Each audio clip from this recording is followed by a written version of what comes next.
So going into the networking, I know that that's also something that makes people very uncomfortable, especially if you're a computer science major, because some people just don't know how to talk to people. But that's just, sometimes it's easier to code than to have a conversation with somebody else because you're not on the same wavelength or something like that. But networking is a lot less scary than it sounds. Networking is basically just like having a conversation with somebody.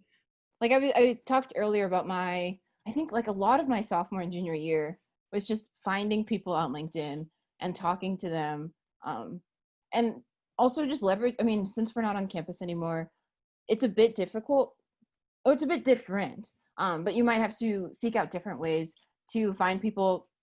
Sometimes they have speakers come to campus. I know there's an entrepreneurship speaker series that's going on currently on campus. But just not only just going to the talk, but reaching out after talks you might go to on campus or at conferences, and just really trying to establish a relationship with that person, checking in every couple months or so, maybe on holidays, maybe if you have a tough project you're working on, maybe seeking their advice, just having these, making sure that you're someone that's on the back of their mind, maybe sort of. So if an opportunity does come up, you're kind of right there. I found that if you go to a mixer where you know people from a certain company will be there, I try to load something up that I call a water cooler comment. So it's where I pretend I actually work at the company that I want to be in at. And I like do research on the business, and I bring up like, oh, isn't it so crazy that this merger is happening? What do you think about it? Or just some sort of thing that is related to news of the company and makes me seem like I am involved and could pose and work there. That's been really helpful as a kind of a starter into those kinds of conversations. No, I agree with you. Just so happens that I don't know how I fell into my job at JP Morgan, but I'm very fortunate for it. I applied for a ton of jobs last semester, and then I kept my LinkedIn profile very up to date all the time. And then I just got a message from somebody in HR at JP Morgan that said, "Hey, we have a networking event in Cleveland. Would you like to come?" And I was like, "Okay, sure."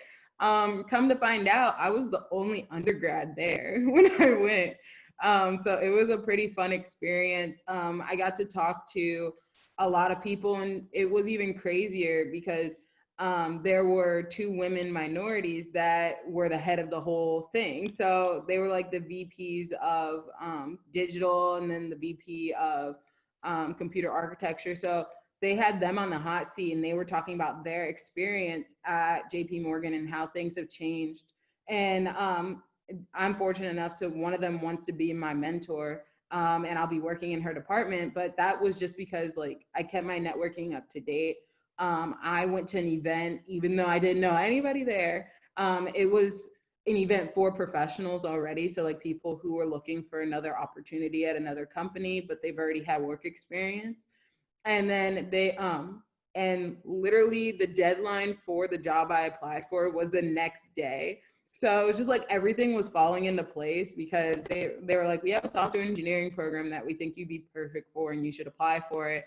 And then literally the next day was the deadline and I like applied for it really fast. But they were really nice people. You really get to see what the company culture is like if you get invited to a company and networking event. Even Wiser had one last semester. I can't remember who the company was, but it was at Michelson and Morley.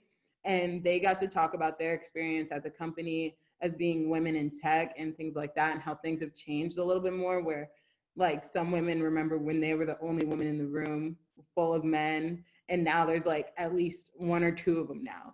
So it's nice to hear things like that and how things are changing gradually. But yeah, so you learn things like that at networking events. Yeah, no, I definitely agree. Maybe the one more thing I'd add to that, in terms of campus resources, hopefully if school goes back to normal, like starting fall or spring, I would really recommend, yeah, Wiser. I know we have Girls Who Code right now, but also Hexog Society. They usually have like little big mentor-mentee system set up that goes every semester. That is actually one of the ways I connected with the people that really helped me when I was struggling to find a job. And then they reached out to their old managers, and then I was able to interview for some of those roles. I would also say like you never know when like something crazy is going to happen. I remember when I was working during my first Apple internship, when I took an Uber back from work one time, I was there with another Apple employee and we started talking, and he ended up referring me to like 6 new roles for that I actually ended up working for the next summer. So like even like during like an Uber ride, I guess with a coworker, like if you strike a conversation, it turns out you can actually turn that into a job offer in the long run. So yeah, I would just say keep an open mind, like be positive, like try to like reach out to people. Like usually like I used to reach out to people my sophomore and junior and ton on LinkedIn, and like now people started reaching out to me. So it's just really nice that you can kind of keep that cycle going and like help each other out. But usually people won't turn you down unless, you know, they're really busy, and they'll give you like some useful connections and maybe some pointers on how you can improve your resume and who to reach out to for a job.